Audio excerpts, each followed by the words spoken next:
straight to it, man. Let's talk about one of my favorite artists today, man. One of my favorite artists had a raw deal. He's sitting behind the wall right now, but somehow, someway, he still managed to drop what has easily, by far, been the album of the year thus far.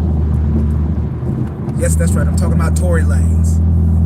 In my opinion, pound for pound, the most talented artist in existence right now. You disagree? I don't really see how you could if you're actually a music fiend, a music junkie who really knows your facts when it comes to music. I mean, no one really rivals his work ethic. No one really rivals his overall ability and talent when it comes to music, when it comes to being able to make great R&B music and also do his thing from a rapping standpoint. But what I want to talk about today is Tory Lanez and his perseverance. Because obviously, as we all know, it was an extremely high profile situation, the entire debacle between him and Meg the Stallion, right? Allegedly, well, by this point, we all know about what allegedly occurred that night after Kylie Jenner's party. Allegedly, there was an altercation, and they want us to believe that Tory Lanez shot Meg the Stallion. Now, you believe what you want to believe, but there is just far too much conflicting evidence that has come out that somehow got ruled as inadmissible in the court. And due to the fact that, what's her name, Kelsey had immunity, it's just a lot of weird details there. But I want to talk about perseverance. Tory Lanez's perseverance through the fact that he is right now sitting in prison, federal prison in California, and yet somehow he still maintained his wits about him. He still maintained the spirit. He still maintained the ability to somehow, some way, unlock the code. Did y'all hear his album that he dropped on Friday? The shit is phenomenal. Like, phenomenal. Whoever engineered that album, they deserve a Grammy just for that alone. It sounds crystal fucking clear. You can't even tell. You can't even tell that the man was behind prison walls spitting all those bars. I've never heard music from prison that sounds anything like that in my entire life. And there have been several artists who have tried to make albums from prison. We've heard the music from prison, and it never sounds clear. Quite frankly, it never sounds good, you know? But man, I've listened to Tory's album about 3 or 4 times all the way through. It has no skips. The man has dropped the album of the year thus far from behind the walls. He's in prison. How did he do that? Well, I didn't doubt that it was going to be fire from a musical standpoint, because Tory is one of the best, in my opinion, when it comes to just making a cohesive, top-flight musical project. Can we all agree on that? I hope so, because if you disagree that Tory Lanez is one of the most talented artists in the game, you just don't know music, or you're a hater. One or the other, or both. I popped that shit in and from the jump. It was sounding crazy. I said, yo, I had high hopes for this when he was talking about how he cracked the code to make the music sound clear from prison. He got his engineering team together, and I'm like, yo, how is he gonna make it happen? Lo and behold, he did it. I don't know how, but he did it, bro. He did it. And if you were entertained, if you haven't heard the album yet, and you were entertained with some mid music for you, or what's Drake's album? A Drake and Party's album called some mid music for you, some bullshit music for you. Oh, some sexy songs for you. That's what it's called. That album was trash. Drake had a few bars here and there on there, but the album was trash. It was a low-rate Party Next Door album. It was a low-rate Drake album. It was more so a Drake album just with Party mixed in anyway, but Drake's real album will probably be coming later this year. Album was trash. Now, back to Tory. From start to finish, he jumps right in. And the beauty of this album is the fact that it's allowing us to get something that we've never gotten in music before. We're talking about somebody living in real time behind prison, giving us a full account of their experience, as well as all the bullshit that led to that point. That was crazy. He gave us more insight on what happened with him and his lawyer in the Meg case. He said basically his lawyer was working from both sides of the coin, working against him, working with Rock Nation against him, against his benefit. Which we all kind of got that idea when she started trying to get certain things dismissed that he really needed in order to be able to prove his defense. We knew that, but just being able to get more details about it, man, it's just crazy. And one thing that I personally appreciate, because I really do consider myself to be a music head. Like, I listen to music all day, every day. I really appreciate the fact that he didn't just put some bullshit out just to try to get a quick money grab.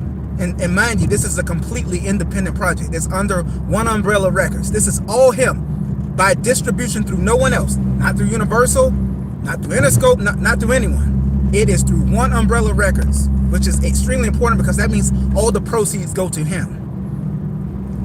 Which is yet another one of those conspiracy theories that's going around, because they're saying once he got complete freedom with his work rate, with his work ethic, they were saying that some of the companies that were trying to court him to put his record label under them, they didn't want him to have all that freedom.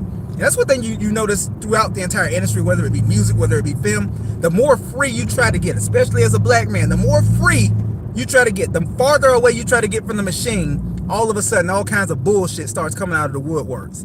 And I'm not saying that's what happened in Tory's case, but it seemed a little odd, right?